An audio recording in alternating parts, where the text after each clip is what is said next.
Em, la dinámica de esta charla la vamos a hacer así porque tenemos gente que está conectada a otros lugares, entonces tenemos que darles cabida y lugar, digamos, a esta situación híbrida de estar presentes y también estar en forma éter, ¿no? En el ciberespacio. Entonces, voy a contarles en lo que estaba pensando, en lo que trabajé y demás. Y al final vamos a hacer las charlas, posibilitando también que los compañeros y compañeras que están en otros lugares puedan hacer charlas vía chat, ¿no es cierto? Entonces, porque si normalmente yo cuando ya lo hemos hecho en otras oportunidades que hacemos charlas, interrumpimos, me pueden interrumpir y conversamos sobre la marcha, pero esto desordenaría para gente que está afuera, entonces por eso vamos a cambiar la dinámica hoy. Pero por supuesto que me interesa muchísimo las preguntas que pudiera haber. Una alternativa sería que se anoten en un papel o en el teléfono, en algún lado, para luego, para que no se la olviden y luego hacer la pregunta, ¿no? Porque a mí es lo que más me enriquece, para que esto sea multidireccional y no unidireccional. Y lo voy a hacer desde acá arriba porque está tan alto aquello que me voy a desnucar mirando. Es como estar en la fila 2 del cine, ¿no? De estar así. Entonces, prefiero poder verlo desde acá y prometo no acercarme demasiado ahí porque me voy a caer. Ya les expliqué que soy inquieta, entonces quiero quedarme en este ámbito para evitar descaderarme. Em, la cuestión es que para esta oportunidad vamos a charlar sobre esta cuestión de la obligación alimentaria, que como decía Caro, es un tema que pareciera muy sencillo y muy simple, dada la redacción, ¿no?, del texto legal del que partimos, pero que, si bien yo cuando actualicé el libro algo agregué sobre esta cuestión, pero no seguí avanzando por muchas dudas, ¿no? Entonces, a veces el principio de prudencia es un principio interesante para cuando uno escribe, porque queda escrito. Entonces, a veces hay que masticar un poquito las cosas más. Las seguí pensando, las sigo pensando y ahora escribí esto que les voy a presentar hoy y puede ser que mañana piense otra cosa, porque no, creo que justamente de eso se trata, estudiar y volver a pensar en donde uno puede decir blanco, después gris y después gris más oscuro. No tengo pruritos en esa cuestión. Lo interesante es que haya buenos argumentos que hagan repensar las cosas y replantearlas. Entonces, desde luego que para hablar de qué pasa con esta obligación alimentaria entre convivientes, si es solo durante la convivencia, por eso está como signo de pregunta, porque sabemos que el texto legal así lo dispone, ¿no? El 519 expone esto, nos lleva, por supuesto, al punto de partida, que el punto de partida es siempre, volvemos a lo mismo.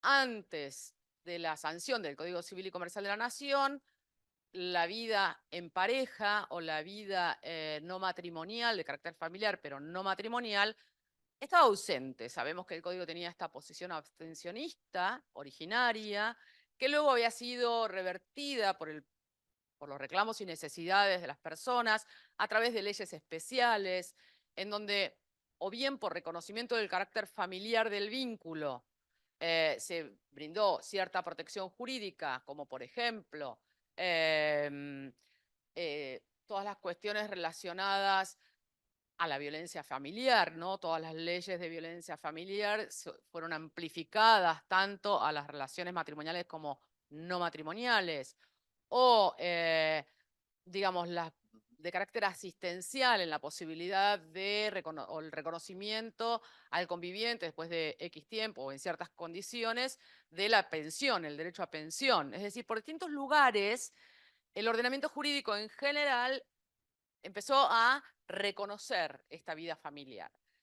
Faltaba el código en cuanto organización sistematizada de efectos y sobre todo, algo que señaló Aida Kemmelmacher muy inteligentemente, en mi opinión, respecto a la cuestión interna, digamos, y también trayendo las palabras de Zanoni, al vínculo entre convivientes. Es decir, la legislación había ido avanzando respecto al reconocimiento de efectos jurídicos de la vida convivencial o la vida en pareja frente a terceros, frente al Estado, en poder reclamar la pensión o, digamos, a la posibilidad de acceder a cierto reconocimiento frente a otros.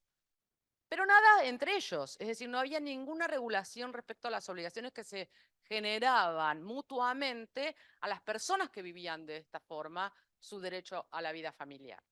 Esto es lo que vino a cubrir el Código Civil y Comercial de la Nación, al establecer no solamente toda la regulación, es decir, cuándo estamos frente a una unión convivencial, qué requisitos debe cumplir, sino al regular los efectos durante la convivencia y los efectos posteriores a la convivencia, porque este es el gran diagrama o estructura regulatoria del código, ¿no? Si uno lo viese en un gráfico, los primeros artículos están destinados a determinar cuándo estamos en presencia de una unión convivencial, porque como se trata de una situación que se dan los hechos, es necesario perfilarlo, es decir, precisar el alcance de toda la regulación, qué pasa con la registración y todo eso.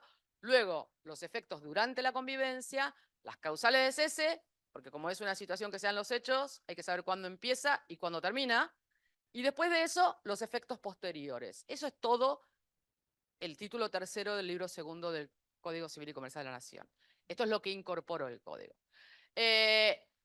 Para regular, es decir, al momento en que se proyectó el Código Civil y Comercial de la Nación, ya había consenso doctrinario respecto a la necesidad de regular estas cuestiones. Es decir, no estaba más en discusión aquellas viejas discusiones respecto a si los convivientes eligen no casarse, pues entonces que no reciban ningún tipo de reconocimiento jurídico ni efectos, porque ellos deciden hacer esto. El debate estaba instalado respecto a cómo regular. Es decir, la decisión de regular ya estaba clara en doctrina y también estaba clara en jurisprudencia, porque había muchos reclamos, ¿no?, que los jueces debían resolver, que sabemos cuando hay reclamos para resolver la dispersión, digamos, la falta de regulación normativa genera cierta dispersión, porque la solución viene a través de las decisiones judiciales. El problema era cómo. Y para saber cómo, o sea, para decidir cómo regular a las uniones convivenciales, la gran dificultad radicaba en esta tensión subyacente entre la autonomía de la voluntad y la libertad de decidir, yo no me quiero casar, entonces si no me quiero casar, significa que no quiero que haya efectos o consecuencias a mi decisión, porque si no voy y me caso, y esta libertad de casarse tiene como contracara el derecho a no casarse, por lo tanto a no recibir regulación. Pero por otro lado, si sabemos que esto es una familia y el concepto de familia es amplificado a través del impacto de los tratados de derechos humanos y todo lo que sabemos, pues entonces la solidaridad familiar cobra espacio. La tensión entre autonomía y solidaridad familiar, es decir, cuánto para un lado y cuánto para el otro, es lo que pivotea en toda la regulación de las uniones convivenciales.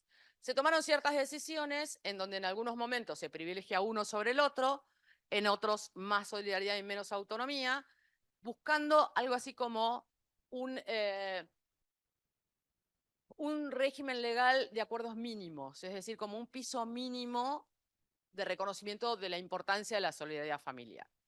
Esta decisión, por supuesto que también tuvo detractores. O sea, esta forma de regular tuvo quienes estuvieron a favor desde la doctrina y quienes estuvieron en contra. Quienes estuvieron en contra argumentando que de esta manera no se respeta la autonomía, de haberlo regulado de esta forma. Y también algunos en contra por haber dejado fuera cuestiones de la solidaridad. O sea, por un lado o por el otro, las críticas estuvieron presentes y si advierten, al día de hoy sigue dando vueltas esta dicotomía. ¿Cuánto de solidaridad debería reconocerse a las uniones convivenciales y cuánto de autonomía? Por eso digo que esta tensión subyacente hay que tenerla presente todo el tiempo cuando uno estudia temas relacionados a las uniones convivenciales. ¿Por qué? Porque tenemos otro problema. Si nosotros vamos a respetar este derecho a no contraer matrimonio y esta autonomía de la libertad y esta decisión de no imponer las mismas consecuencias, ¿por qué? Porque de esa forma se anularía la diversidad, habría una sola manera de vivir en familia, fue necesario diferenciar al matrimonio de las uniones convivenciales. Y si uno analiza comparativamente las uniones y el matrimonio, están claras las diferencias. Hay ciertas diferencias evidentes y otras que no son tan evidentes porque son idénticas. ¿Qué quiero decir con esto?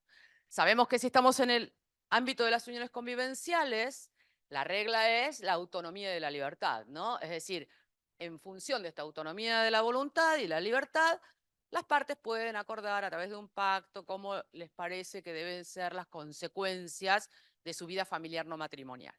Pero con una limitación. ¿Cuál? La del régimen primario. Régimen primario que impone ciertas reglas inderogables, forzosos, núcleo duro, como lo quieran llamar, que consisten en la asistencia, la contribución de las cargas del hogar, es decir, cómo soportamos ambos lo que significa vivir en familia, la responsabilidad frente a las deudas, es decir, cómo respondemos frente a los reclamos de los acreedores, la cuestión, digamos, de la agresión patrimonial, con qué patrimonio respondo, y luego, respecto a la vivienda familiar, la protección que merece la vivienda familiar. Protección que sabemos que es de doble sentido, ¿no? Una protección interna al exigir el asentimiento convivencial para disponer derechos sobre la vivienda de su titular, o sea, que el titular, si es conviviente, mientras está la unión convivencial ahí, mientras se está desarrollando una unión convivencial en ese inmueble, necesita sí o sí el asentimiento, y por otro lado la inejecutabilidad frente a terceros, ¿no? Es decir, la imposibilidad de ejecutar una vivienda en donde se lleva adelante una unión convivencial, salvo que el conviviente haya contraído también la deuda o que conforme, es decir, que esté de acuerdo con aquella deuda contraída.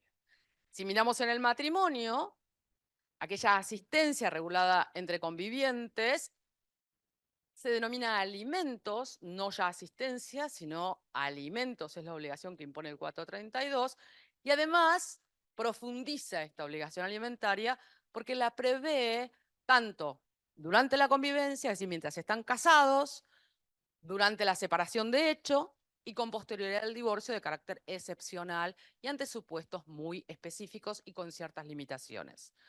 Es evidente que es muy diferente la extensión de la obligación, o sea, la extensión en cuanto a la procedencia, mejor dicho, la procedencia de la asistencia entre convivientes que entre cónyuges, mucho más limitada entre convivientes y más amplia entre cónyuges, y la extensión es similar, es decir, tiene que ver con estas posibilidades y necesidades.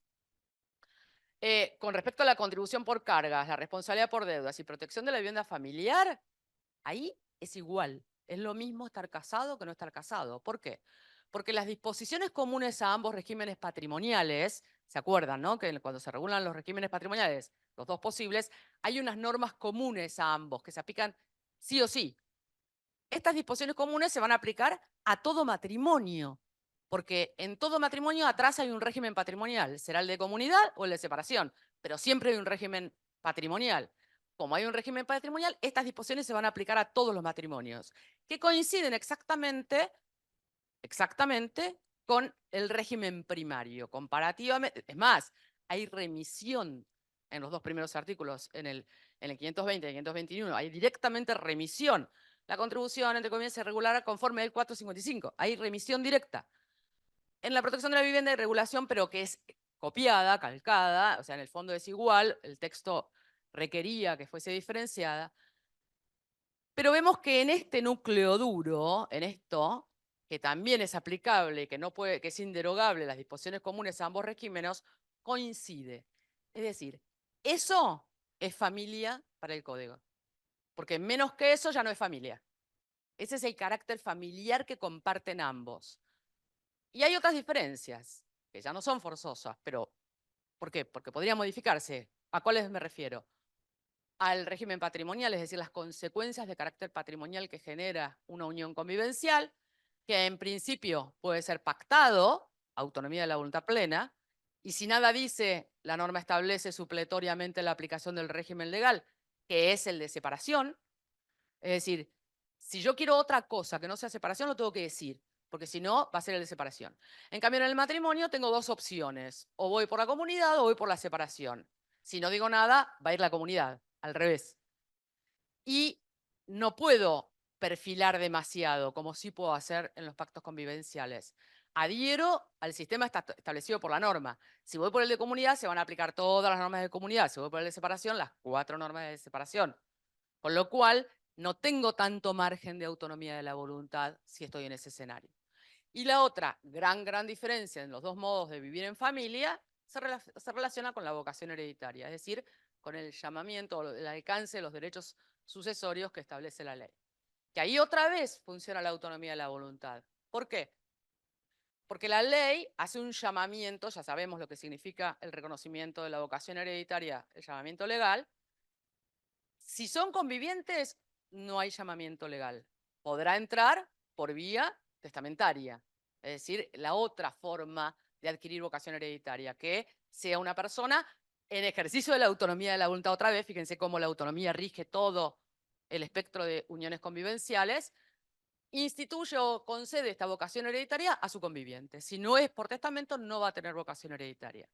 En cambio, en el régimen matrimonial, los cónyuges no solamente tienen llamamiento hereditario, sino que además tienen garantizada una porción, porque son herederos forzosos.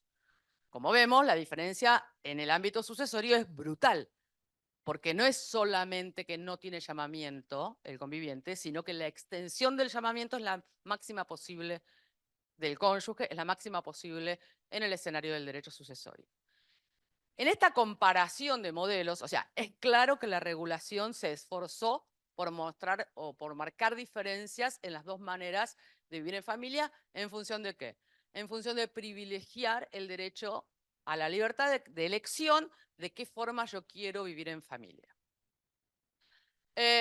Con respecto a la obligación alimentaria, sabemos que el 559 hace referencia a asistencia. Aquí hubo un pequeño debate doctrinario respecto a si asistencia significaba acompañamiento, proyecto común, cooperación, una cosa más de onda, de poner el hombro en la vida, o significaba asistencia económica. Es una discusión un poco banal, porque en definitiva nadie puede exigir que el otro no me contenga, ¿no? En realidad la obligación pasa por la alimentaria, pero al mismo tiempo, en la práctica, dos personas que conviven, ¿de qué manera uno va a exigir al otro el cumplimiento de esta obligación? Si va a interponer una demanda reclamándole alimentos un conviviente a otro, y lo más probable es que esa convivencia se termine. No me imagino mucho en la realidad la situación de: hola negra, ¿cómo estás? ¿Cómo te fue hoy el día? Bien, todo bien. Ah, che, te aviso que te llegó una cédula ahí porque te estoy demandando por alimentos.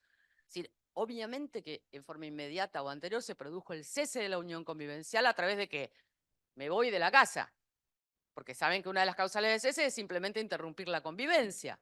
Por lo tanto, esta aplicabilidad del 519 parece más aspiracional que efectiva, porque en definitiva, en los casos concretos y reales, difícilmente esto suceda. A mí me parece que hay ahí tiene algún otro tipo de efectos, pero bueno, no me voy a meter ahora en eso, pero alguna otra vueltita hay.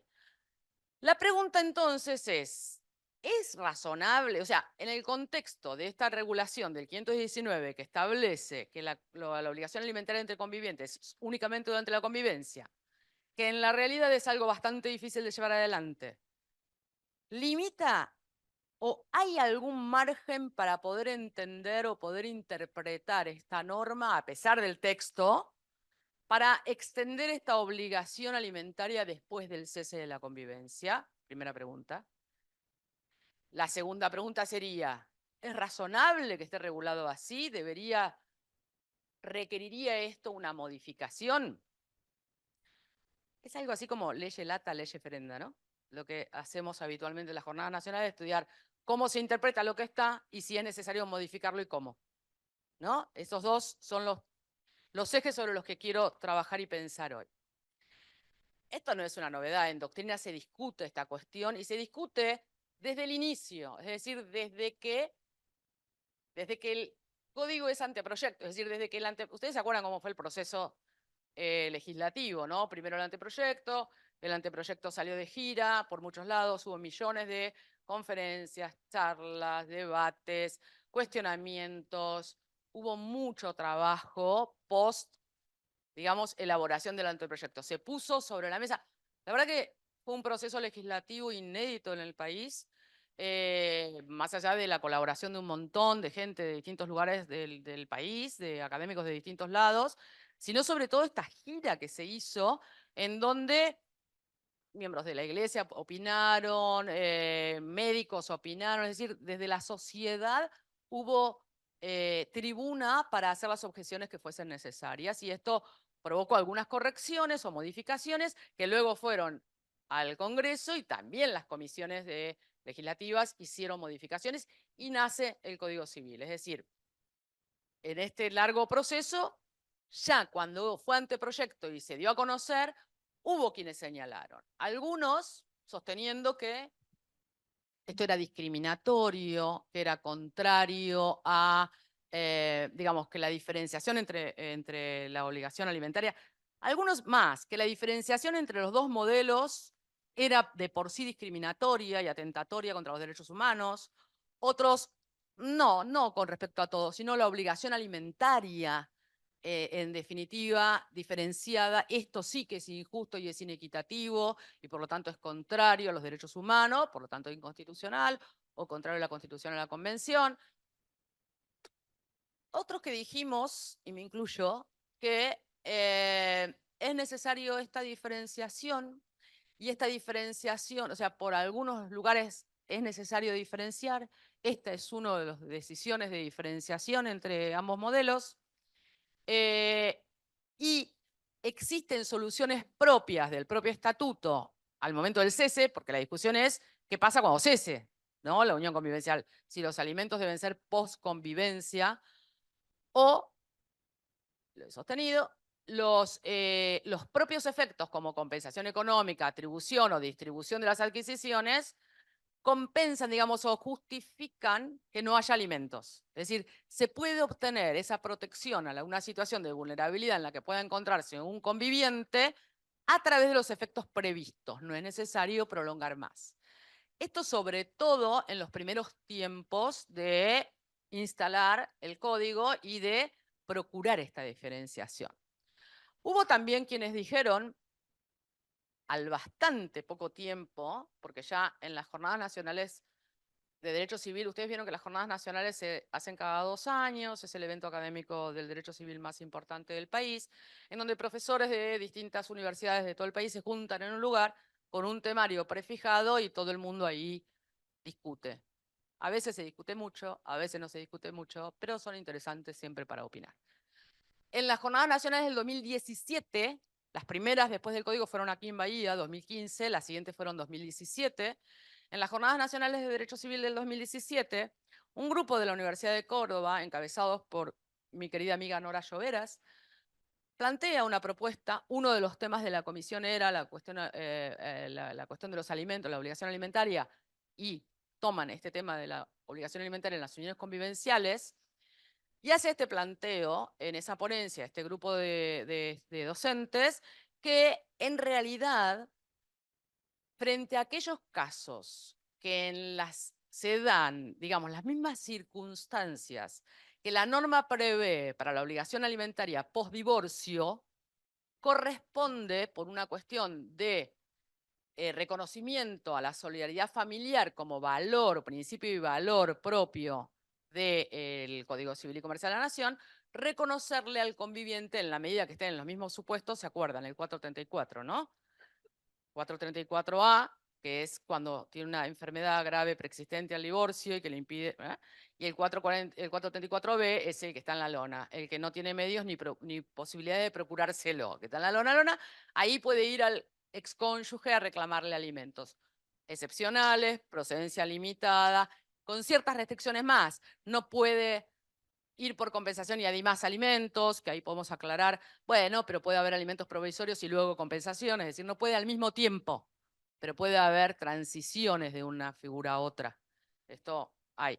Pero bueno, Nora Lloveras con su equipo cordobés hace este planteo y dice, en realidad debería reconocerse, o sea, es plausible a través de la interpretación de los principios constitucionales y la aplicación de la analogía como método de interpretación y aplicación normativa dispuesto por el propio código, porque el artículo 2 establece, ustedes saben que el título preliminar, esos 3 artículos primeros del código, son la llave de todo el código.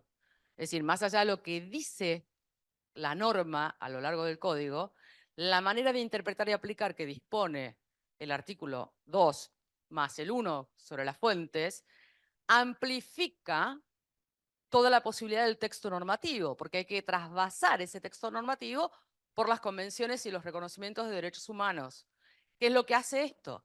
Que la aplicación de la norma pueda ser mucho más flexible y dinámica que la manera anterior que teníamos de aplicar la norma. ¿Por qué? Porque el código derogado tenía una aplicación normativa clásica en el sentido de norma general, hecho, subsunción, solución. ¿No? Un sistema con el que nos hemos formado mucho, yo y mucho, que viene desde siempre, la tradición jurídica, que uno podría decir dura lex et lex, ¿no? O sea, lo dice la ley y lo lamento. Hoy el código es mucho más difícil de aplicar. ¿Por qué? Porque tiene esta posibilidad de la flexibilidad en donde la ley dice lo que dice, pero puede ser que no sea aplicable en este caso. Es algo que a veces decimos en grado 2 más 2 no es 4. O sea, es muy difícil en derecho de familia que 2 más 2 sea 4. Esto no es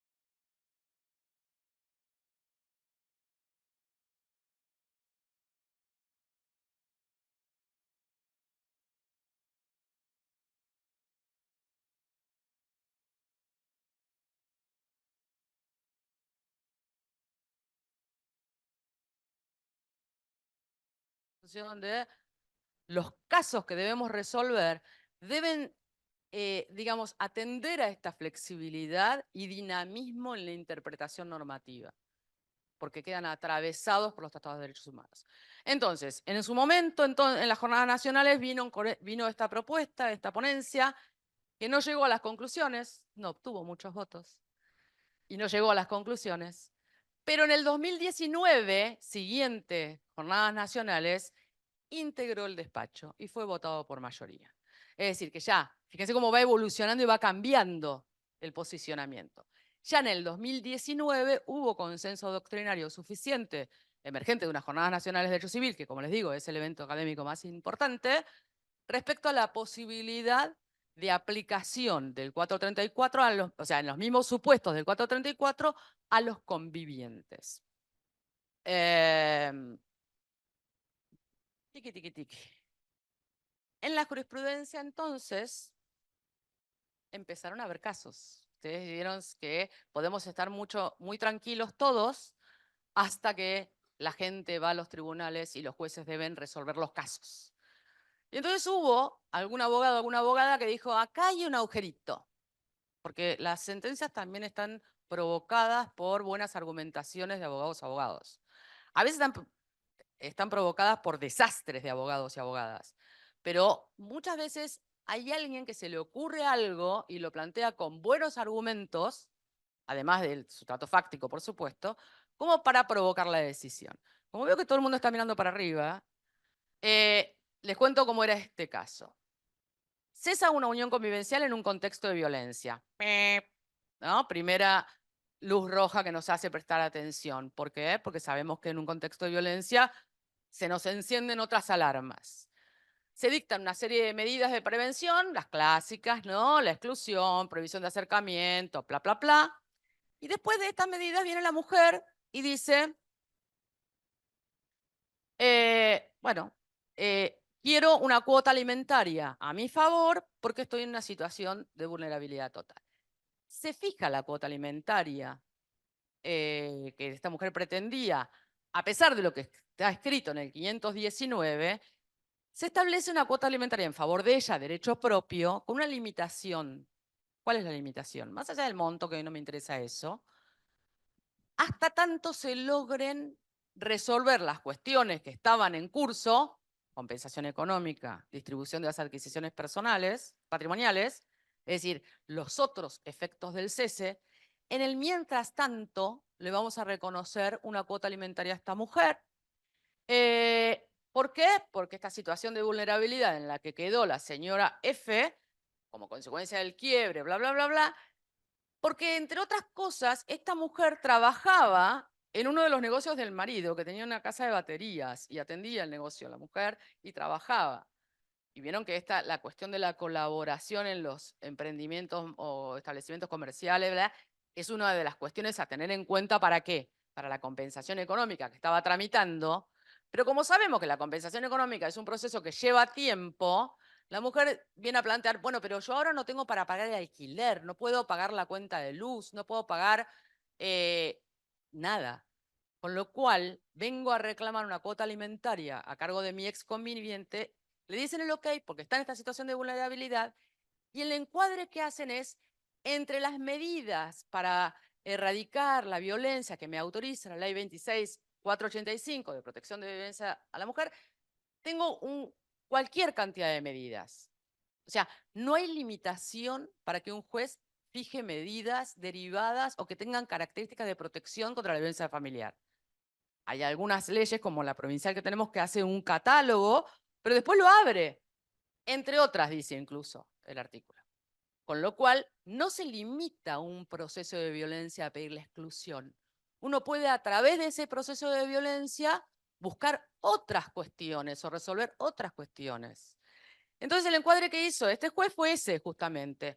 Como esta mujer es víctima de violencia, no solamente de violencia de género en el contexto en que terminó, sino que hoy sigue siendo víctima de violencia económica, porque él está recibiendo, únicamente él, todos los beneficios de los negocios. Tenía una batería y otro no me acuerdo de qué. Y en esto hay discusiones porque ella hace reclamos y tienen una vida convivencial de X cantidad de años, lo que hace pensar que probablemente tenga algún derecho sobre esto. Pues entonces, como medida de protección a la violencia familiar, yo, juez, estoy obligado a tomar medidas. Porque estoy obligado a garantizar la tutela judicial efectiva de las mujeres, a brindar este plus de protección por ser mujer y a que viva en un mundo libre de violencia. Esto fue una sentencia de un juzgado de La Paz, Entre Ríos, de junio del 2021. Y la pregunta que uno puede hacerse frente a esto, ¿qué significó esto? Más allá de que se trate de una medida de protección. El hecho o la circunstancia de que sea fijada una cuota alimentaria hasta tanto se resuelvan las otras cuestiones. ¿De qué estamos hablando? ¿Tutela anticipada o alimentos? Es decir, como en realidad se fija esta cuota hasta tanto se resuelva aquello, esto lo señalaron muy bien Molina de Juan, Mariel Molina de Mendoza y otra colega que trabaja con ella en la cátedra, que escribieron un artículo sobre esto. ¿Es tutela anticipada? O sea, saben, las tutelas anticipadas, ¿no? Como medida innovativa en el cual, bueno, yo no puedo esperar el resultado del proceso, vengo que se anticipen. Hay muchos dictados de tutela anticipada, sobre todo en temas patrimoniales, de carácter patrimonial. El hecho de que está circunscripto hasta que se resuelva aquello, ¿es tutela anticipada o es alimentos? Como todo en la vida, estar de uno o en otra posición tiene ventajas y desventajas. Si es una tutela anticipada, bueno, tiene como ventaja, para mí, en mi interpretación, es que puede funcionar como un buen incentivo para terminar rápido aquellos procesos. A ver si soy más clara. Tener abierto un proceso de compensación económica, ¿a quién le conviene que dure mucho? Al que la tiene que pagar, al demandado. Eventualmente es al que. Entonces sabemos que es fácil o relativamente fácil patear la pelota, ¿no? Meter cuestiones, ralentar el proceso, ¿no? ¿Por qué? Porque no sabe lo que puede llegar a pasar. Vamos a patearlo para adelante, pues total. Lo mismo con las distribuciones de adquisiciones patrimoniales. Quien tiene el control económico de aquello que se hubiese producido entre la vida familiar está en mejor posición que quien no lo tiene. Por lo tanto, si se fija algo que tiene que pagar el que es demandado, va a apurarse un poquito más en terminar el proceso. Es una buena razón o un incentivo a que no lo patee el infinito, a que procure avanzar en esto. Esto, para mí, indiscutiblemente es una ventaja. Ahora, como todo en la vida, también tiene desventajas. Dos. Una, ¿qué pasa o qué pasaría si, bueno, una es, ¿en qué caso sería procedente esto? Porque si es tutela anticipada, sí o sí voy a tener que tener algún mínimo atisbo de derecho sobre cuestiones. Porque si no hay ninguna posibilidad de una compensación económica, que sabemos que no es fácil una compensación económica, no va de cajón, ni tampoco hay distribución de adquisiciones, es un escenario en donde no haya adquisiciones. Si es tutela anticipada, ¿de qué estamos hablando? No hay nada, entonces la procedencia se me puede achicar. Pero el problema más grave me parece que es otro, es ¿qué pasaría si un señor está obligado? Digo señor porque sabemos que aquí hay dando vueltas también una cuestión de género de por medio por el control de los recursos productivos. Si finalmente pagó hasta tanto y luego es rechazada la demanda. No logra configurar, por ejemplo, el reclamo de compensación económica. Eso que lo pagó en función de esa medida de protección, en definitiva, a la violencia, por lo cual no cabría devolución, pero si decimos que es una tutela anticipada y se nos abre un problemón que tiene que ver con la restitución. Esto, de ahí esa flechita, es porque ya pasó en un caso en el cual, diferente, por eso hago un paréntesis, porque no quiero confundir, en un reclamo de compensación económica se plantea una compensación económica provisoria, que como todos los efectos del divorcio admite las cautelares, ¿no? 721, 722, con lo cual es posible reclamar una compensación económica provisoria. Ahí también hay discusión doctrinaria, pero para mí es posible. Ok, que otro día lo discutimos si quieren. El problema en ese caso fue el siguiente. Se fijó una compensación económica provisoria, el tipo pagó, y a los 2 años, en el juicio principal, cae la demanda porque decretan la caducidad de la instancia procesal. Se duerme el abogado, lo deja inquieto el expediente, le piden la caducidad procesal y se cae. Ámbito de la ciudad de Buenos Aires, en donde está este aviso de cortesía que tenemos en la provincia de Buenos Aires. Che, agilizá, ¿no? Uno lo puede hacer porque el artículo lo permite. Esto debe primero avisarle al otro. Allá lo perdió el juicio, la señora, porque caducó. Es decir, por una cuestión procesal, perdió la demanda. Por lo tanto, viene el señor y dice, ajá, todos los pagos que yo hice, como eran provisorios y estaban atados al principal, venga para acá. Vengo a pedir la devolución de las sumas pagadas porque fueron pagos sin causa. Y nos vamos al reino de las obligaciones. Un pago sin causa admite restitución. Se armó un lindo bodrio ahí, porque entraron a jugar distintas cosas. Finalmente, para hacerla corta, lo sacan corriendo al señor. Fuera de aquí, fuera de aquí. Pero hubo mayoría y minoría. Y ahí estuvo dando vueltas la naturaleza jurídica a la compensación económica. Tema difícil si lo hay. O sea, ya sabemos qué pasó. Si estamos en el mundo de la tutela anticipada, atención que podría pasar esto. Pensemos que se tratase de alimentos, ¿no? Que fuese realmente alimentos. Ahí el problema de la repetición no tenemos ningún, porque sabemos que cualquier cuestión alimentaria es irrepetible. Pagaste, al piste perdiste y chau. Ahora, ahí tenemos también el problema de la procedencia, porque solo estaríamos en la posibilidad del reclamo en aquellos convivientes que estén en la lona. Esto está claro, ¿no? ¿Qué digo en la lona? Perdón, ya me estoy poniendo, me estoy relajando y empiezo a hablar como si estuviésemos en un café, que estén en alguno de los supuestos del 434 A o B, que sería el único posible. Y podría esto, que hago un pequeño paréntesis, tanto para los cónyuges postdivorcio como para los convivientes, por más que el código no lo diga, y hubiera estado bueno que lo dijera, claramente no tiene que haber un pariente con obligación alimentaria antes. Es decir, la vinculación entre la obligación alimentaria entre parientes y entre excónyuges no está explícita. En mi interpretación está implícita. ¿Por qué? Porque no tiene que tener nadie, o sea, no tiene que tener medios ni posibilidades de procurárselo. Si un pues supongamos, Juan y María, casados, se divorcian, María está en la lona total, entonces va y le reclama alimentos postdivorcios a Juan.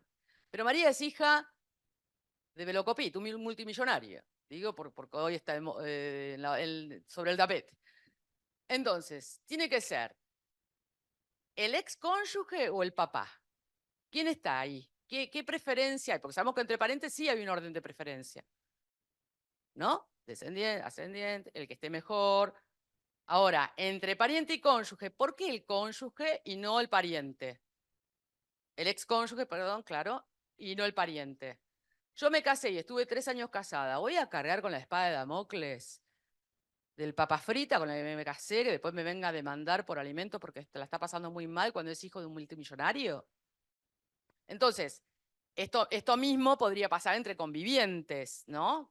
O sea, lo mismo que pensemos para cónyuges lo pensaríamos para convivientes porque estaríamos en la misma posición. Pero bueno, en la cuantificación, si son alimentos, me limita la cuantificación. ¿Por qué? Porque es lo necesario para procurar la subsistencia.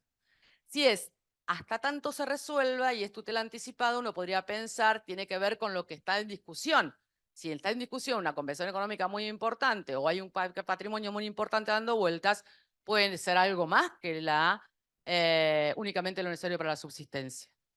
Entonces, si me preguntan cuál de los dos, y yo les tengo que contestar, para mí, dependerá de las circunstancias del caso. Raro esto, porque la naturaleza jurídica normalmente no puede depender de las circunstancias del caso. Lo sé. Pero me parece que no admite esta cuestión una respuesta única, que no siempre va a ser tutela anticipada y no siempre puede ser una o puede ser la otra. Este caso que les estoy contando y las derivaciones que uno puede pensar a partir de ahí, se repite en otra sentencia, también en contexto de violencia. Esta es una sentencia de Neuquén, que también es del 2021, las dos son estas que les estoy mencionando, es del 2021. Les conté que el 2019 fue la jornada, o sea, fíjense cómo va permeando la cosa. En este caso, Carmen reclamó la fijación de la cuota alimentaria provisoria en un expediente originado por una denuncia de violencia ejercida por su pareja en su contra, circunstancia en la que se había producido el cese de la unión convivencial. Hasta ahora estas sentencias son siempre en contexto de violencia y la apertura o el del reclamo viene por el expediente de violencia. En primera instancia, ok, la demanda de alimentos para el chico.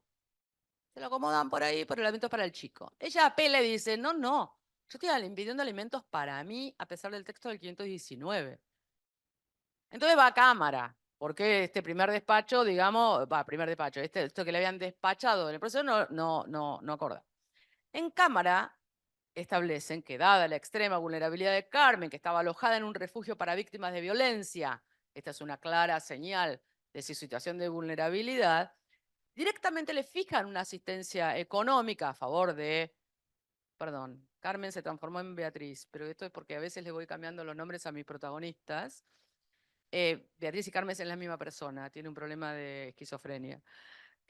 Para solventar sus necesidades mínimas y por un plazo de 6 meses. No va a tutela anticipada, sino le fija un plazo temporal. 6 meses para zafar del paso, digamos. ¿En función de qué? Medida de protección contra la violencia. Fíjense, acotada en el tiempo, no está atada a ningún resultado, acotada en el tiempo, para que Carmen Beatriz pueda resolver y salir del paso de la situación. Nadie aquí se ata ni expande el 519. Le entran por otro lado, a través de violencia. Ahora, por fuera del contexto de violencia, porque esto iba a pasar. La señora P, otro caso, solicitó una compensación económica de carácter provisorio, compensación económica como cautelar, hasta tanto se resolviera la pretensión principal o se lograran liquidar sus derechos patrimoniales, porque esto es algo bastante habitual. Yo voy a reclamar compensación económica, sé que tengo un proceso, en algunos lados incluso hasta ordinario, o sea, no pensemos solamente en provincia de Buenos Aires, pensemos que hay otros lugares que tengan otras regulaciones, en donde no es muy ágil el proceso, ¿no? Que el proceso puede llevar un par de años.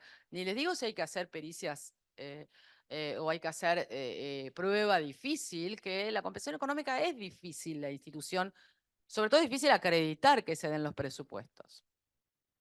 Relató que desde la finalización de una convivencia de 17 años, el señor B continuó abonando sus gastos indispensables de vivienda, el alquiler, el mantenimiento de la casa, los servicios. Para la atención a su salud, le pagó vivienda, le pagó salud, la obra social y los tratamientos médicos, la alimentación, y hasta le pagaba los gastos de mantenimiento del auto, que era de él, pero seguía usando ella. ¿Ves? Se siguió haciendo cargo, el ex conviviente se siguió haciendo cargo de todo. Señaló que durante la convivencia habían desarrollado un estilo de vida asignado por roles tradicionales en la distribución de tareas y que eran de clase alta. Vivían muy bien, viajaban todo el tiempo a Miami, balaneaban en Punta del Este, la pasaban bomba. Indicó que su situación de salud era delicada porque le habían detectado un cáncer que requería de múltiples tratamientos, operaciones, medicación oncológica, bla, bla, enfermedad que le había sido diagnosticada antes de la separación de la pareja. Si van sospechando por dónde vamos, ¿no? Si bien B seguía pagando todo, a ella le daba mucha angustia depender de la buena voluntad de B, porque un día B se podía levantar cruzado y dejar de pagar y quedarse ella sin la prepaga, que era algo fundamental en su vida porque estaba enferma. Destacó que la separación la colocó en una situación de evidente desventaja patrimonial respecto a su conviviente, como consecuencia del estilo de vida desarrollado, y que a su edad, 56 años, y estado de salud, le resultaría imposible procurarse su propio sostén. Argumentos todos que hacen ¿a qué? A sostener la compensación económica provisoria que venía pidiendo. ¿Qué dice la jueza? Que esto fue una jueza mujer. Es clara la situación de precariedad en la que está esta mujer, ¿no? Que por su estado de salud, por el estilo de vida, por la edad que tiene, bla, bla, bla. Es claro que hoy está en una situación de vulnerabilidad que, si bien es cubierta, depende exclusivamente de la buena voluntad de su ex. La compensación económica no es asistencial. Ella está pidiendo una compensación económica, pero en el fondo está argumentando por vulnerabilidad, con lo cual me voy más a lo asistencial que a compensación económica provisoria. La situación de la vulnerabilidad en la que está abre la posibilidad de aplicar por analogía el 434 inciso A, posición Nora Lloveras, visionaria del 2017. ¿La analogía qué es? Es un método de aplicación e interpretación de la ley que está previsto en el propio código. No es que los usos y costumbres judiciales. Hoy es una forma de aplicar e interpretar la ley. Y hace algo más, o dictum, o vieron esta cosita de ya que estamos de paso, se larga la jueza y dice, en realidad, este diferente trato normativo entre matrimonio y uniones convivenciales, en realidad atenta a los principios constitucionales y a los derechos humanos. Por lo tanto, no, no corresponde que haya una legislación que haga esta diferenciación. Por esto digo que esto es overdictum porque abarca algo mucho más grande y abre una puerta a otras discusiones, tomar este tipo de posiciones, ¿no? Que podríamos tenerla perfectamente. Así que, y esta frase me pareció muy contundente, no es de concebir, menguar y o quitar tutela legal alimentaria a quien no haya optado por contraer nupcias. ¿Esto qué significa? Cualquiera que, esto fue en Loma de Zamora, que litiguen en Loma de Zamora y yo me iría con una demanda pidiéndolo, porque si me estás diciendo que en ningún caso va a haber diferencia en otro, y bueno, está abriendo una puerta gigantesca. Entonces, aparece primero en la doctrina, en la jurisprudencia, de la mano de la violencia, como suele suceder, y sigue por casos que retoman aquella posición doctrinaria del 434 y analogía. Una interpretación posible y con final abierto, por no decir conclusiones provisorias o intermedias o por ahora, pero es lo que pienso por ahora. En la época del anteproyecto, que así comencé esta charla, había, digamos, este consenso en regular, la discusión estaba en cómo. ¿Por qué? ¿Cómo?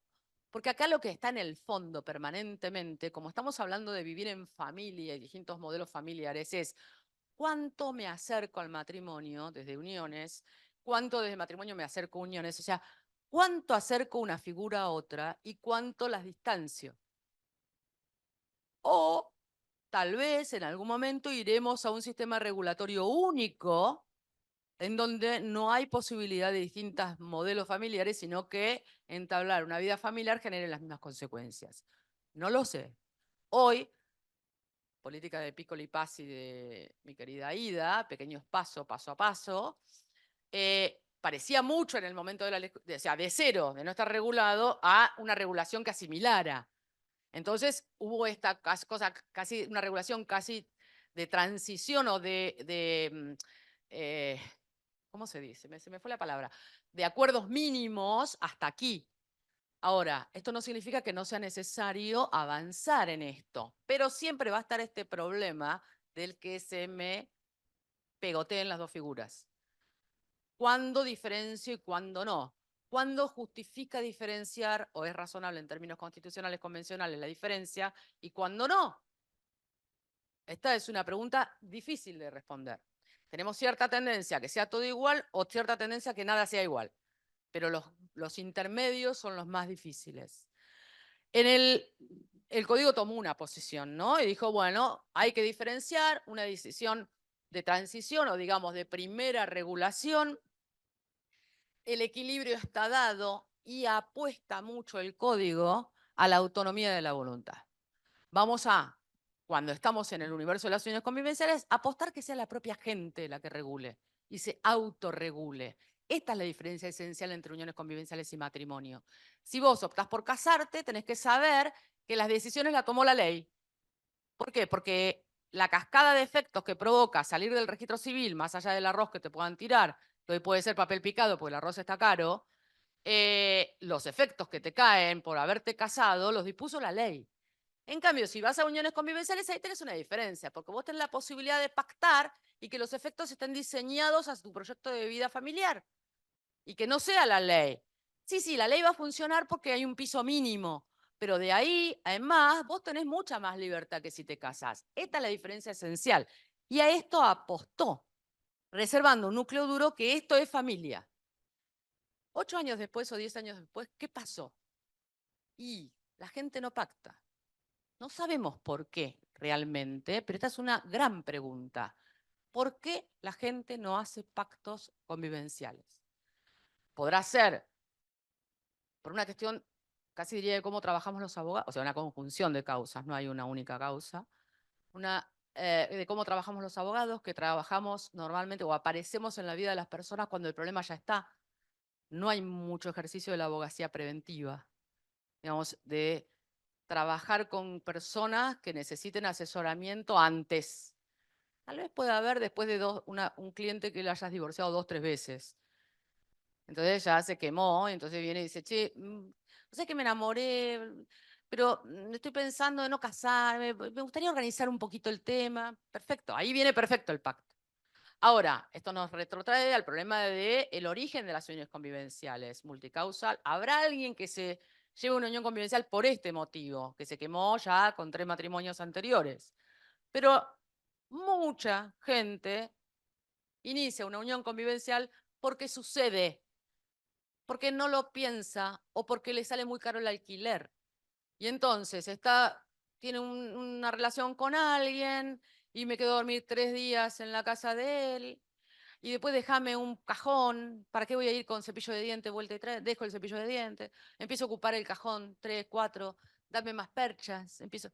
Y después, ¿para qué estás pagando alquileres, pensas? Juntemos todo y compremos sushi a la noche, por ejemplo, ¿no? O sea, por una cuestión incluso de maximizar los costos. Sale más barato vivir de a dos que cada uno en su casa.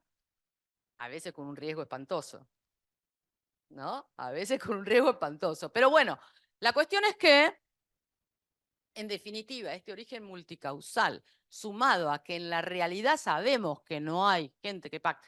Esto, me encantaría tener gente, sociólogos a manos que trabajen sobre esto, porque la verdad que es un tema para hacer un estudio sociológico.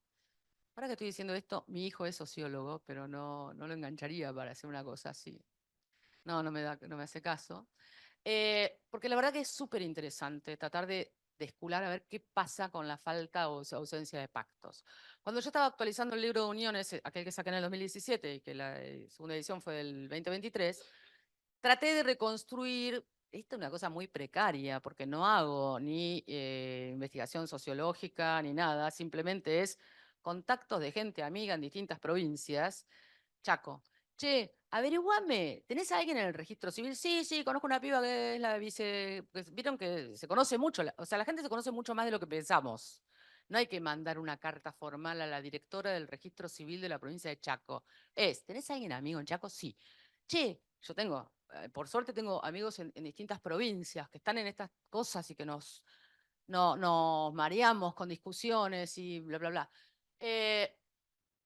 El miércoles estuve cruzando una discusión con una colega, una profesora rosarina, y me mandaba audios de 10 minutos. Le digo, pará con audio de 10 minutos, o sea, hablemos si no, pero no puedo escuchar un audio de 8 minutos 47. Bueno, estas cosas. Averiguame, tenés ahí en sí, ok. ¿Podés averiguar cuántos pactos están inscriptos del 2015 hasta ese momento fue 2022? A ver cuántos. Sí, dale, a los 2 días me manda, che, hay 5 pactos inscriptos, hay 28 uniones convivenciales, me los dividen por año, uniones convivenciales inscriptas y pactos inscriptos, y así lo hice con Chaco, con Mendoza, con Córdoba, con Río Negro, con lugares en donde yo podía acceder a esta información de esta manera tan precaria que estoy confesando acá. Está siendo filmado, o sea, ya estoy escrachada, pero esta es la verdad. No tengo una capacidad de trabajo tan sofisticada de poder hacerlo, la verdad, con sociólogos que vayan a investigar a cada lugar y colocar. Entonces hice como un mapeo del país y esta intuición de hay poca gente que pacta, la pude constatar fácticamente o empíricamente, porque en los registros, y nadie haría un pacto si no lo va a registrar. Porque un pacto sin registrar sabemos que es inoponible y que si la gente hace un pacto es porque tiene algún asesoramiento y le va a decir anda a registrar. Difícilmente la gente haga un pacto entre sí. Che, gorda, ¿miramos una serie o hacemos un pacto? O sea, no, esto viene con... bueno, y la verdad de la milanesa es que hay muy pocos pactos. Esta intuición la pude constatar de esta manera tan frágil, pero es así. Y entonces esto nos da a pensar que esta idea del código de apostemos al pacto no está dando resultados en la realidad. No, no estaría sucediendo. Y por eso no hay previsiones de los propios convivientes respecto, por ejemplo, a los alimentos post-convivencia. Porque si surgiera de un pacto, ahí no tenemos problema. Si hay una cláusula en un pacto que diga, si por alguna eventualidad nos llegáramos a separar, coma, Dios no lo quiera ni lo permita, coma, le voy a pasar una cuota alimentaria porque la gente, si está de buenas, y cuando hace un pacto normalmente es porque está de buenas, es mucho más generosa que cuando se termina la relación. Y puede ser que realmente él cuide al otro y diga, no, ¿sabes qué? A vos te corresponde porque vos no tenés la misma situación en la que estoy yo, durante 2 años yo te banco. O un tiempo razonable como pasa con la atribución del uso de la vivienda.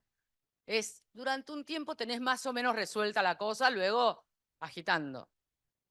Entonces, si pensamos desde la norma aplicación de legislativo, lo que hay hoy, con el 519 como está hoy, que está cortado en convivencia, punto, que nunca estuvo previsto de otra manera, siempre fue así. ¿Se podría reconocer un derecho alimentario a pesar de este texto legal? Bueno, yo creo que por estas razones, dado que no se realizan pactos, que la previsión, digamos, pensada desde la autonomía no es lo que está haciendo en la realidad, que la analogía es un recurso de interpretación, ya poco Nora Lloveras, y para mí es posible hoy invocar la aplicación del 434, inciso B o inciso A, de acuerdo a la situación en la que esté, siempre, por supuesto, que cumpla con los mismos requisitos, excepcionalidad, que sea restringido en estos casos y bla, bla, bla. Y por otro lado, también coincido con la jurisprudencia, no es mucho más novedoso, en que, no soy muy original en esto, en que puede venir como una medida de protección. Puede venir como una medida de protección porque la ley de violencia y la Convención de Eliminación de toda forma de discriminación contra la mujer, CEDAW, obliga a los jueces a tomar medidas para eliminar situaciones de violencia en las que se encuentra la mujer, es decir, para eliminar cualquier violencia en la que viva la mujer, una mujer. Hace muchos años, yo creo que fue en el 2009 o 2008, la Corte Provincial de la Provincia de Buenos Aires tuvo una sentencia que fue maravillosa, por esta frase que no me lo olvido más. Era un tema de violencia, en un momento que hacía poco que estaba la ley de violencia en la Argentina, en la provincia vigente, la 12569,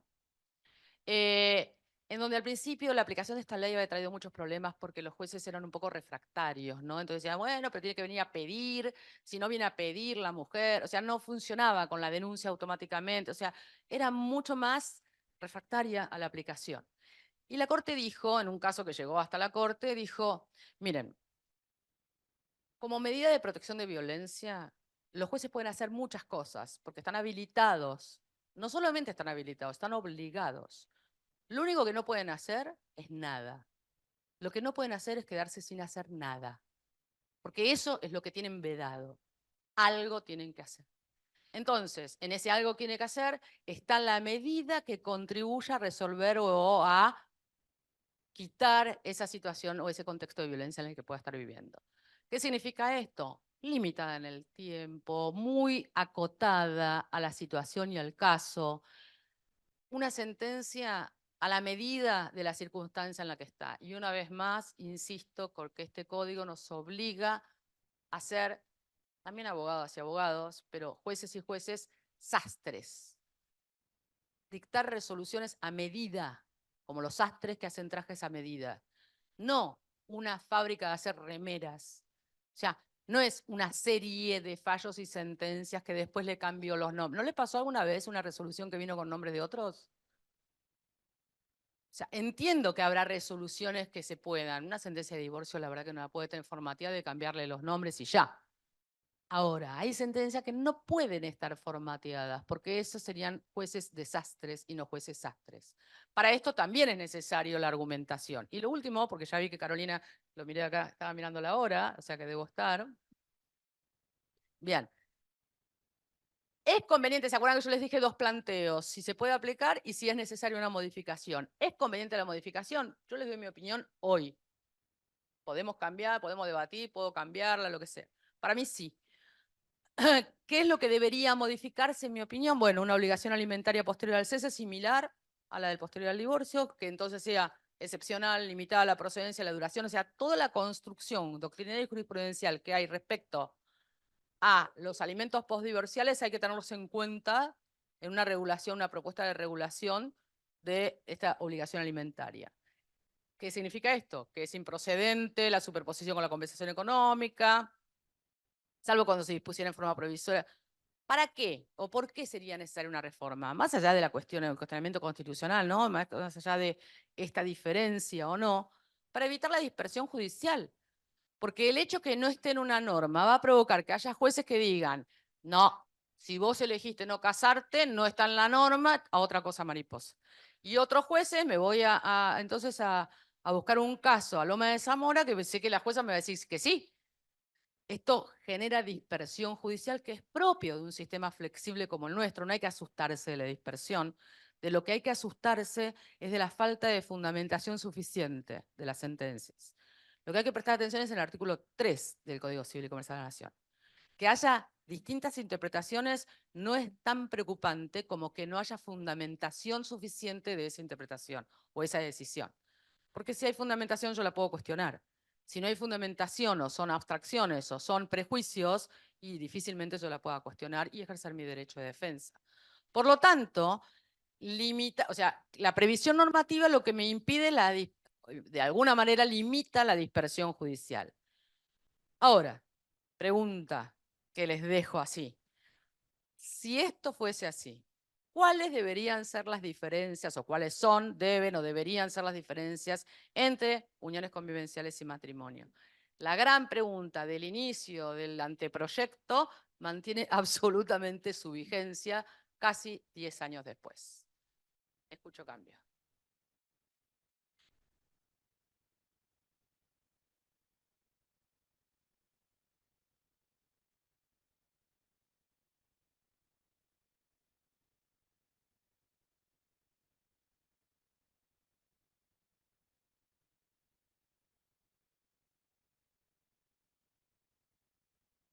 Bueno, gracias Vicky, como siempre, maravillosa.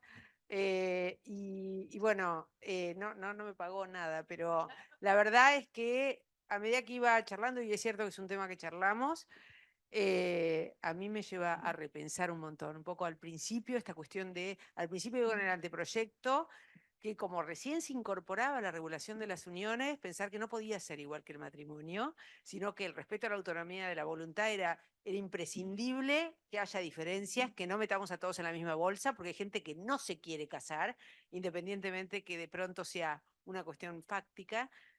Pero bueno, repensando y avanzando en este tema y en esta cuestión de la falta de pactos porque la verdad que es así, es una pena. Pero yo también creo que la gente como que no quiere, cuando está bien, no, le parece que es una cosa fea estar hablando de plata entre ellos.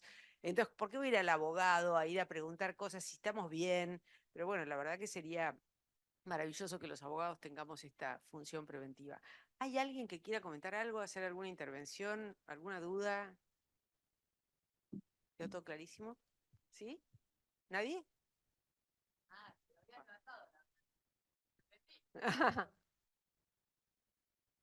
Me quedé pensando con esta última pregunta. ¿Es necesario que en esta instancia post-unión convivencial haya una diferencia con el matrimonio entre la unión convivencial y el matrimonio, teniendo en cuenta la finalidad que tienen los alimentos posteriores al divorcio? Es decir, tu pregunta es si con respecto a la obligación alimentaria tiene que haber diferencia o no. Yo creo que no. Esta pregunta es más genérica, ¿eh? Ah, bien. Esta pregunta es más genérica. Yo Porque personalmente yo creo acá que no. dije antes que me parecía Claro, que debía modificarse y asimilarlos. tal cual. Pero el problema es más genérico. Entonces, entonces, ¿en qué radica la diferencia? Hay un montón más que sí estarían justificadas las diferencias. ¿Cómo cuáles? En lo patrimonial, ponele, si querés. Muy bien. Pero ¿La vocación hereditaria? la vocación hereditaria. Ah, Aunque te lo discuto también. te Te lo lo discuto discuto. porque creo que excluirlo totalmente no es razonable. Podría Por eso, tener otro. ¿te acordás la primera filmina donde está la diferencia de las Exacto. dos? Cada vez se nos van. Achicando más. Exacto. Bien.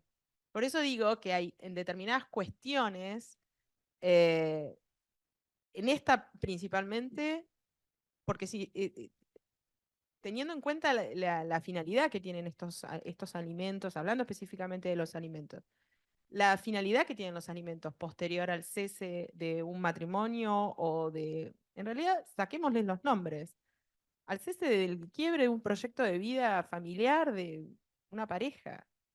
Creo que ahí no tendrían que existir.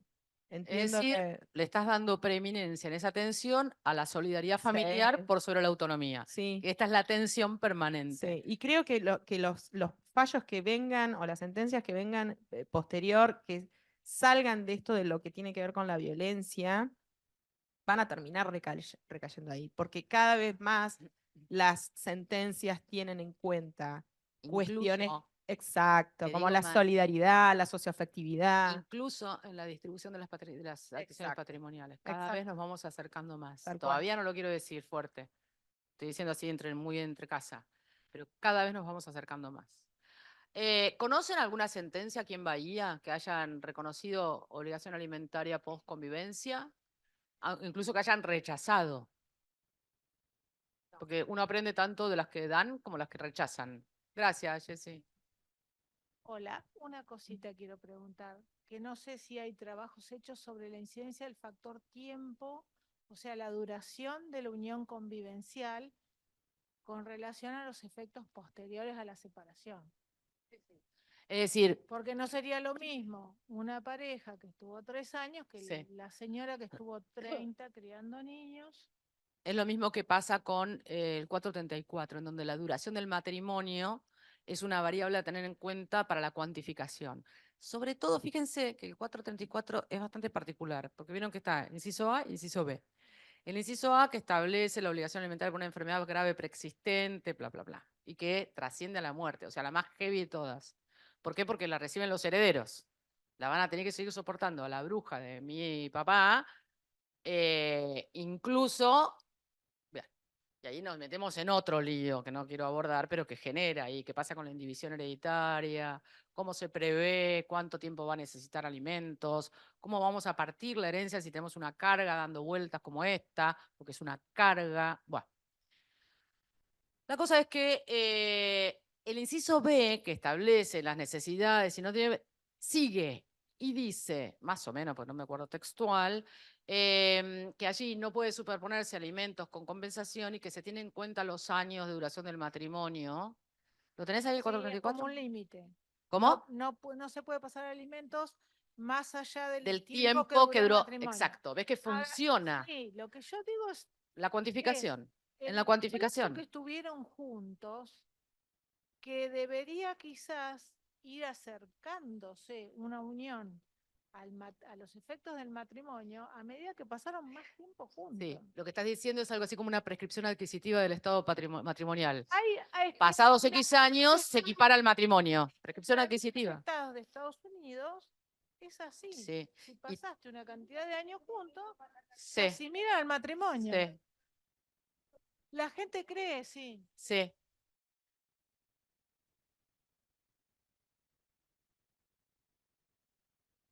Sí, en el derecho comparado es bastante particular porque, por ejemplo, la mayoría de los países latinoamericanos y centroamericanos equiparan, directamente equiparan matrimonio y convivencias. ¿Esto por qué? Porque culturalmente es muy habitual, entonces dijeron es mucho más sencillo la equiparación. De hecho, me acuerdo un viejo artículo, digo viejo porque fue muy anterior al código. ¿Se acuerdan que en una época aquí en la Argentina trabajábamos mucho sobre el Mercosur? Había como una expectativa muy fuerte puesta en el Mercosur que quedó navegando en no sé qué aguas del olvido, ¿no? Porque hoy el Mercosur es como hablar del derecho romano casi.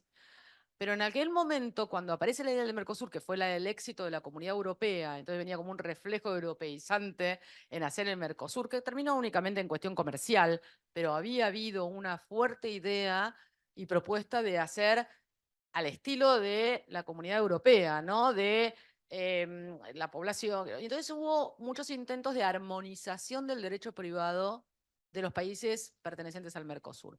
Y me acuerdo de un trabajo viejo de Carlos Ariana, de una revista de Derecho de Familia, en donde hay una comparación sobre uniones, en ese momento se llamaba, no sé, uniones de hecho, de distintos países, entonces hacía el comparativo. Muchos países se equiparan por una cuestión cultural. Aquí pareciera que la Argentina necesitaría algún sistema un poquito más sofisticado, supongamos, ¿no? No sé por qué, pero bueno, por ahí anduvo la cosa. Y con respecto a la prescripción adquisitiva, podría ser una estrategia normativa que creo yo que si fuese así debería dejar alguna válvula de escape para el que no. ¿No? O sea, ¿cómo hace para respetar al que de ningún modo, un hippie que de ningún modo quiere que el Estado se meta en su Que decisión? pacte. Por eso, que pueda decir que no tenga automáticamente la prescripción, que pueda decir que no. Sí, bueno, no, pero perdón, o sea, no lo estoy pensando en términos iguales, ¿no? Sino en la adquisición de derechos por paso del tiempo. Sí. Claro, acá dice, Melissa, tienes razón, equiparable a una posesión de Estado. ¿Se acuerdan lo de posesión de Sí, Estado? pero lo que pasa es que genera presunciones.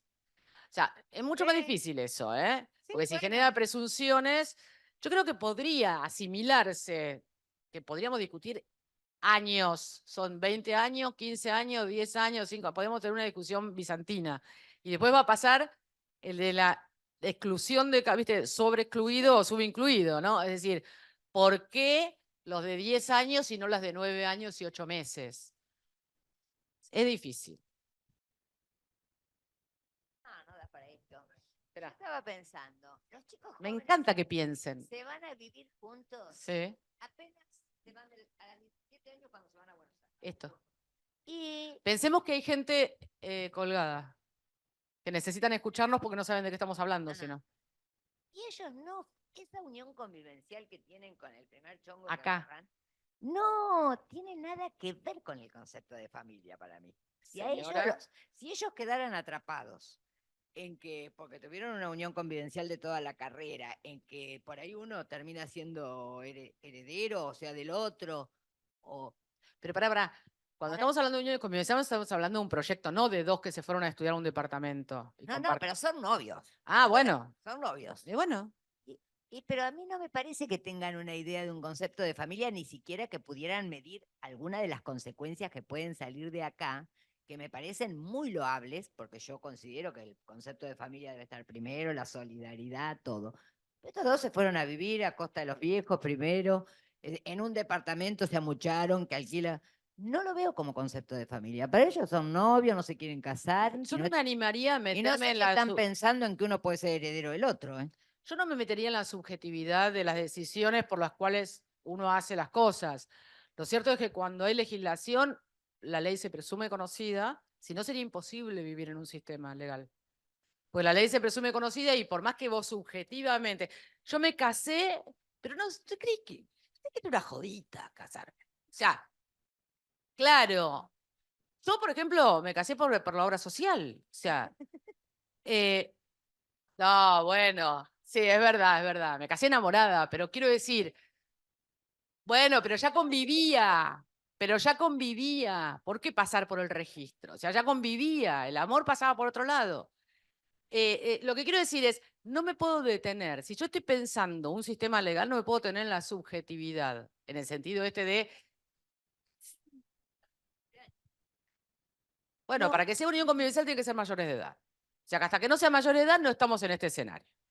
pero Entonces, claro, tranquila con eso. Ahora, si son mayores de edad, están viviendo juntos y ellos no creen que es unión convivencial, pero mientras tanto tienen la casa que entre los dos pagan los gastos, qué sé yo, es una unión convivencial, aunque ellos no sientan.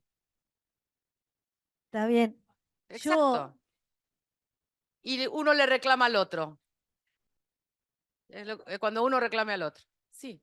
Después lucre. Bueno, yo un poco, la otra mirada que decían, un poco de pensar en que el Estado regule algo, ¿no es cierto? Porque de alguna forma llegamos a que se dé un poco de prioridad a esto de la autonomía, de la voluntad. Entonces, si miramos del otro lado, porque la realidad, sin ir al caso puntual de que por ahí son dos chicos que se fueron a estudiar pero la realidad es que los roles en la familia también cambian.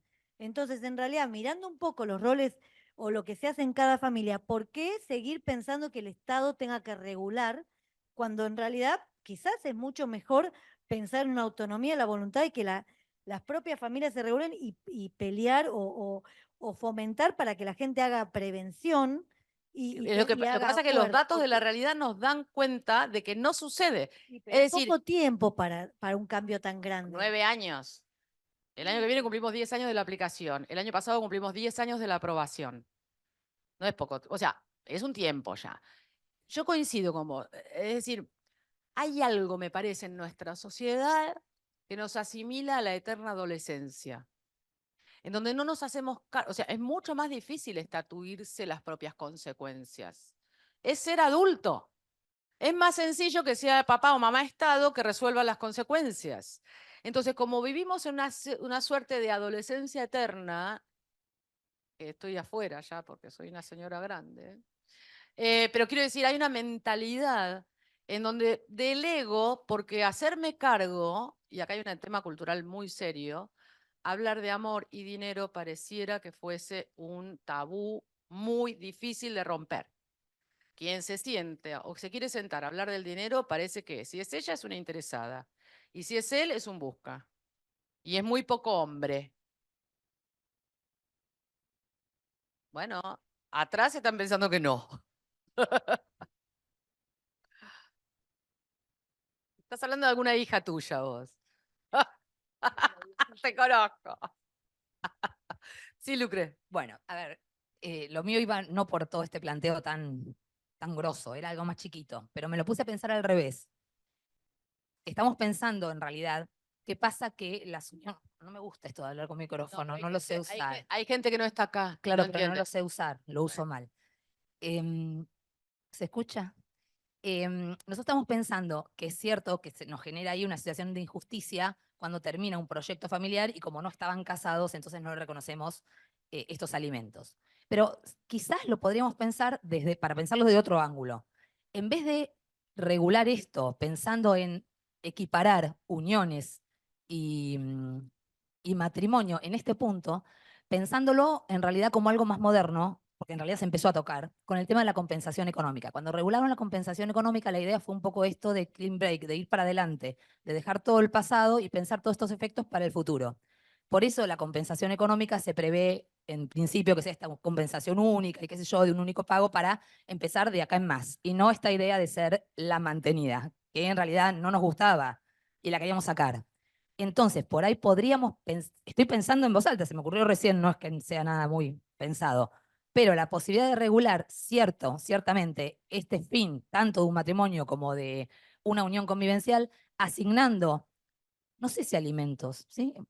Compensación ante situaciones de vulnerabilidad, para ambos casos igual, porque la situación amerita que no haya diferencias, es cierto que no, pero yéndonos un poco hacia el olvido de esta figura alimentaria tan restrictiva en el matrimonio, para no sumar la otra analogía, no sé si me explico.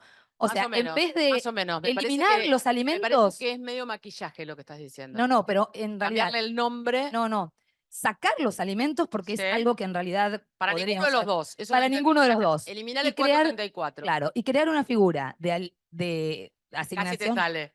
Alimentos. alimentos, Crear una claro, sí, una figura no que sea pensada, pongámosle el nombre que quieran.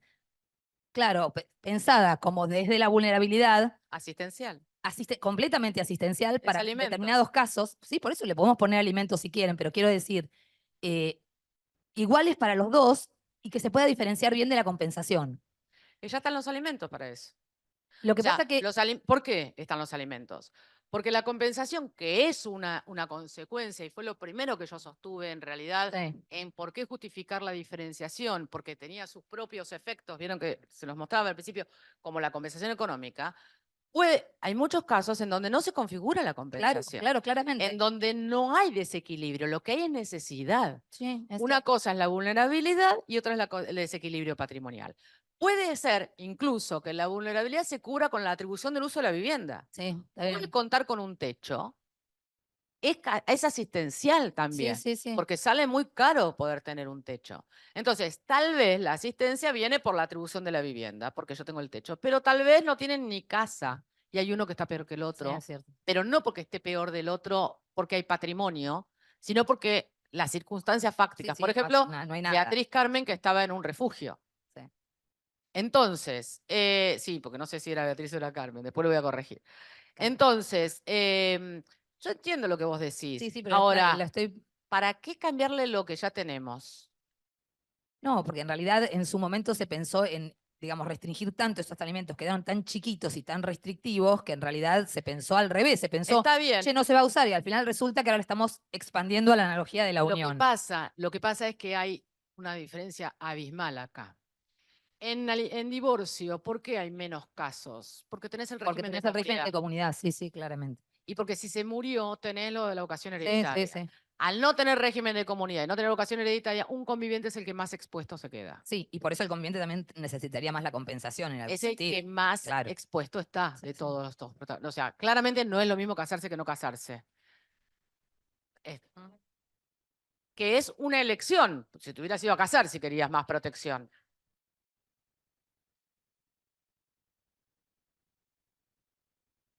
Perdón, darle prioridad justamente a la autonomía de la voluntad. Decir, bueno, alimentos es el piso mínimo de familia, que va a ser para los dos igual, es el régimen primario que se aplicaría para los dos regímenes, y el resto de lo que es patrimonial, ahí sí, vos decidí qué querés hacer.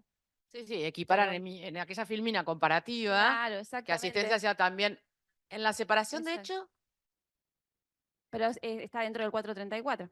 No, pero para las Perdón, uniones convivenciales. está- ¿Se acuerdan que para el para el matrimonio, consecuencia del matrimonio, yo puse alimentos durante la convivencia, separación de hecho, porque sé Sí. dividir celdas en las tablas. Sí. Durante la separación, durante la convivencia, durante la separación de hecho, postdivorcio. ¿Se acuerdan? Claro, Correcto. no hay separación, Correcto. claro. Es durante la convivencia y después del cese, Exactamente. porque no hay separación de hecho. Exactamente.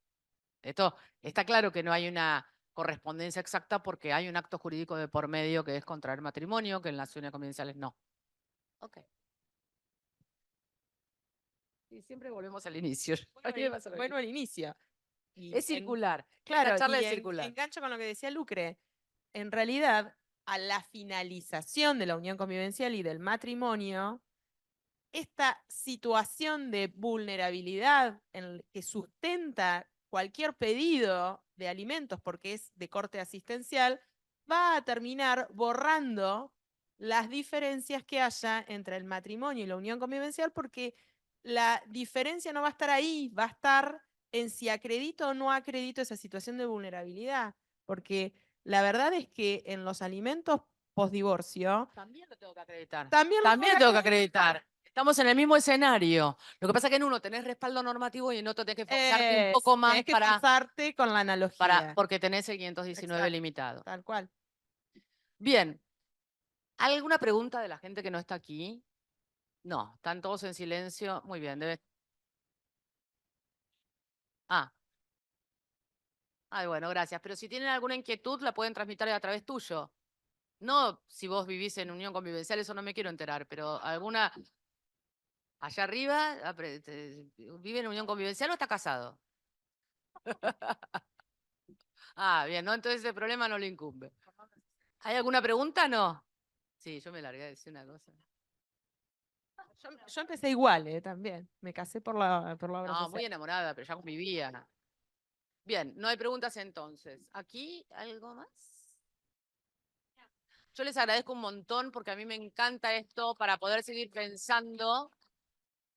Y por supuesto que abierta, tienen mi mail y qué sé yo, para la crítica, lo que sea, o si siguen ocurriéndoseles cosas que de esa manera se aprende, es la única forma de aprender. Y todo esto deriva de seguir leyendo. Esto vuelvo a traer a Nora Lloveras, hoy estoy como muy, sí, la recuerdo mucho. Traste en la silla, iba a decir una palabrota, pero no. Es la única manera, traste en la silla, de leer sentencias o lo que venga en mano, pero es la única manera de seguir avanzando y no quedarnos, porque hay muchas vueltas de rosca para seguir estudiando. Muchas gracias por haber dispuesto del tiempo para venir aquí.